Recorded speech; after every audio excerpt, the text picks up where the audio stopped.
Muy buenas tardes, jóvenes del primero año medio. Soy su profesor Alexis Salamanca, esperando que estén todos bien en sus casas durante esta pandemia. Les informo que en esta semana de agosto comenzamos nuevamente a la realización de videos y estos todavía están relacionados con la construcción de nuestra identidad nacional. Si ustedes recordarán anteriormente, habíamos visto que una forma para profundizar la reconstrucción del Estado-Nación era a través de un conflicto bélico externo, en la cual nuestro país estuvo enfrentado contra la Confederación Perú-Boliviana. Logramos el triunfo y nuestra identidad se consolidó en desmedro, ¿verdad?, de este gran conflicto y eventualmente lo vinculamos a la formación de nuestra identidad como nación.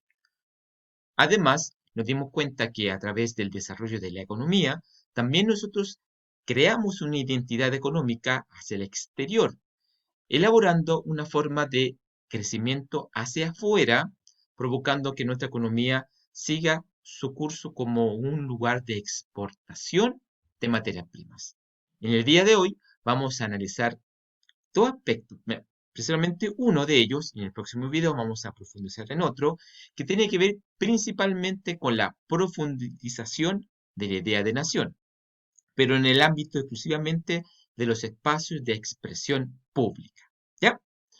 El objetivo de la clase de hoy entonces es analizar los espacios de expresión pública que buscan profundizar la idea de nación. Esta idea, durante toda esta clase que hemos analizado, está dentro del marco de la unidad que es la creación de nuestro Estado-Nación, que es Chile. En ese sentido, tenemos que hacernos la siguiente pregunta. ¿Cómo se consolida la identidad nacional? Para poder responder esta pregunta, tenemos que mencionar que a partir de mediados del siglo XIX, los distintos medios de expresión pública que vamos a analizar en esta clase y el sistema educacional que analizaremos en la próxima clase fueron espacios que van a contribuir a fortalecer la identidad nacional. Tenemos la guerra, tenemos efectivamente la economía y también tenemos el aspecto político, pero además tenemos que analizar estos dos espacios que son, sin lugar a duda, muy relevantes para poder comprender cómo nace nuestro Estado-Nación. En este sentido, lo primero que tenemos que analizar va a ser los espacios de expresión pública vinculados a la prensa. Sí, jóvenes, a la prensa, a los medios de comunicación que actualmente tenemos como un cuarto poder del Estado. Efectivamente, la prensa fue uno de los principales medios de difusión de las ideologías políticas que existieron en Chile de este periodo, tanto para el gobierno conservador como para sus opositores. Cuando hablamos de este gobierno conservador, estamos hablando principalmente en el tipo de gobierno autoritario instaurado en la Constitución de 1833. Todas las ideas que ellos expresaban lo transformaban en una expresión de la prensa en esa época. Había entonces una prensa vinculada al gobierno autoritario conservador y otra prensa vinculada al liberalismo, a las ideas liberales, a las ideas menos autoritarias y que además van a contribuir en la formación de nuestra identidad nacional. Veamos algunos ejemplos al respecto. Podemos ver que gracias a la Ley sobre Abusos de la Libertad de Imprenta, promulgada en 1846, a lo largo del siglo van a surgir diferentes periódicos que van a recoger las ideas liberales, como el diario El Amigo del Pueblo, que efectivamente va a transmitir las ideas expresadas por la Sociedad de la Libertad y la Sociedad de la Igualdad, y que efectivamente va a llegar al pueblo en el transcurso la segunda parte del siglo XIX. Y esto efectivamente va a llevar a que exista un medio de expresión liberal conforme a la ley de libertad de imprenta. ¿Ya?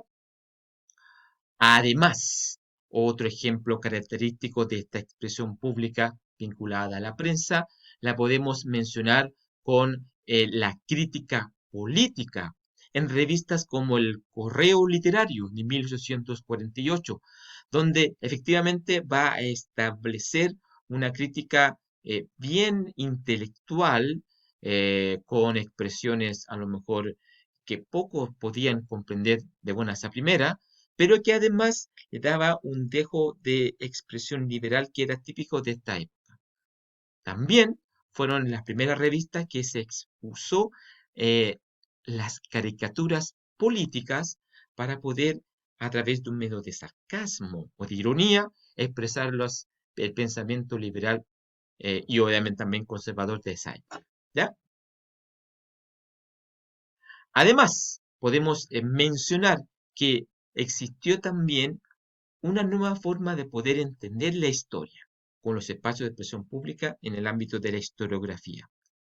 La producción historiográfica del siglo XIX en Chile también va a estar influenciada por las ideas políticas de la época y la necesidad de consolidar nuestra idea de nación. Recuerden que una de las características principales del nacionalismo tiene que ver principalmente con entender y comprender nuestra historia. ¿Cómo vamos a poder, en la perspectiva histórica, expresar, educar a la población? Al respecto, van a haber varios historiadores que van a entregar su visión y que efectivamente durante todo el siglo XIX van a ser los baluartes principales de la historiografía nacional.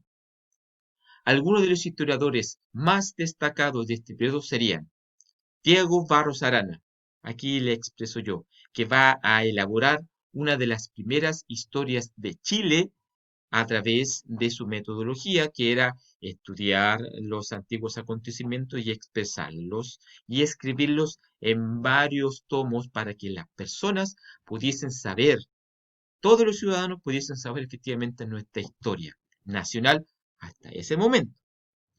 También tenemos a los hermanos Manuel Luis y Gregorio Víctor Amunátegui, que también a través de sus expresiones de la sociedad literaria van a tener una perspectiva diferente a la historia, pero de la misma manera para poder enseñarla a las clases más bajas.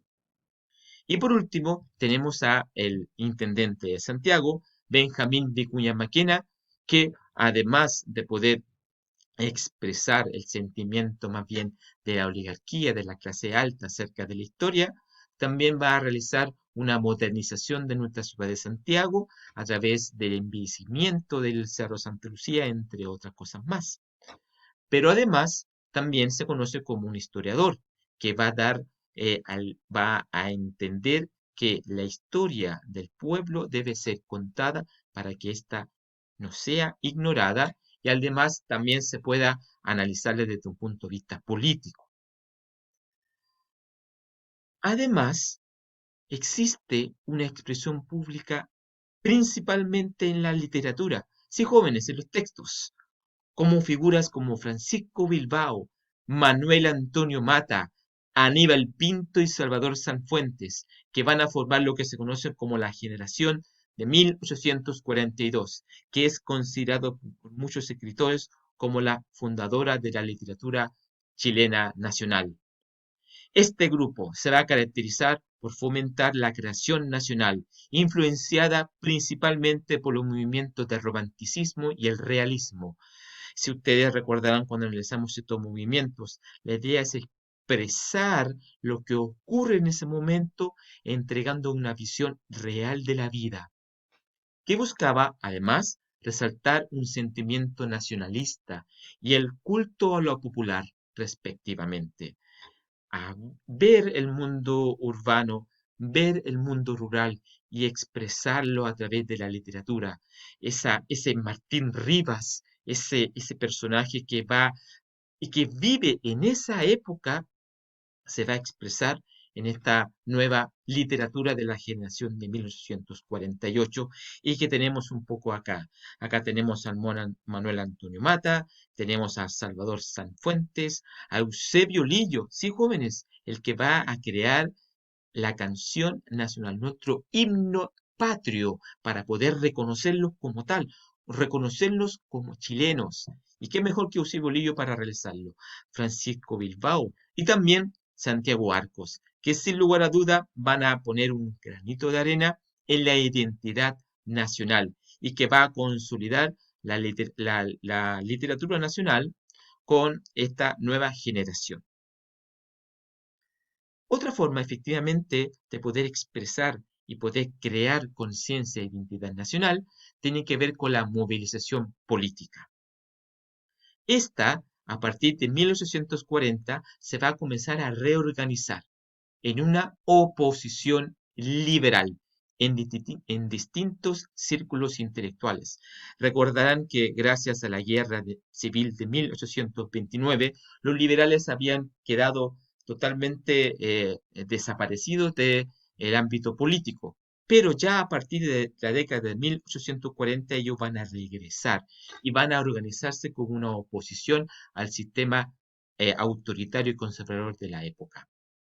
Uno de los más importantes fue la Sociedad Literaria, fundada por el escritor José Victorino Lastarria en 1842, entre otras personas más, y que va a reunir a los jóvenes e intelectuales que estaban insatisfechos con el estilo autoritario de los conservadores de esa época.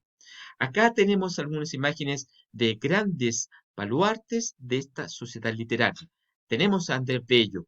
Él era venezolano, pero va a expresar la forma que va a tener el Estado, siendo el primer rector de la Universidad de Chile.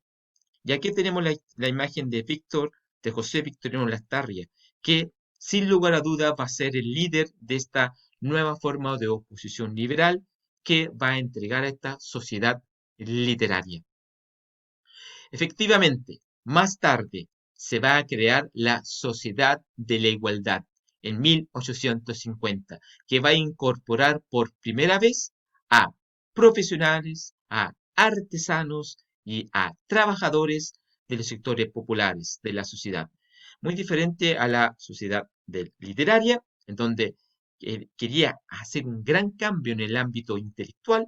La Sociedad de la Igualdad quería enseñar a la clase baja, quería enseñar a los artesanos, a los trabajadores, a leer, a escribir y poder informarse de todas las ideas que habían en esta época y que estaban cambiando sin lugar a duda el pensamiento y la identidad nacional.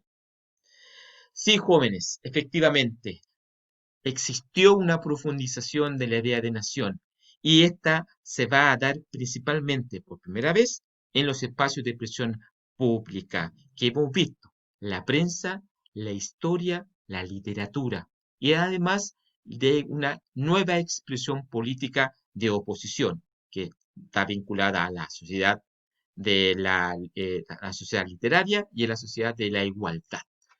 Jóvenes, soy Alexis Salamanca, esperando que estén todos bien en sus casas. Recuerden que esta clase la vamos a analizar este próximo viernes y espero que puedan entender la importancia de esta profundización. Posteriormente vamos a hacer una nueva clase de este mismo tema, pero en el ámbito del sistema educacional, que sin lugar a dudas también va a crear nuestra identidad nacional. Espero que estén todos bien y nos vemos la próxima ocasión. Que tengan un hermoso día.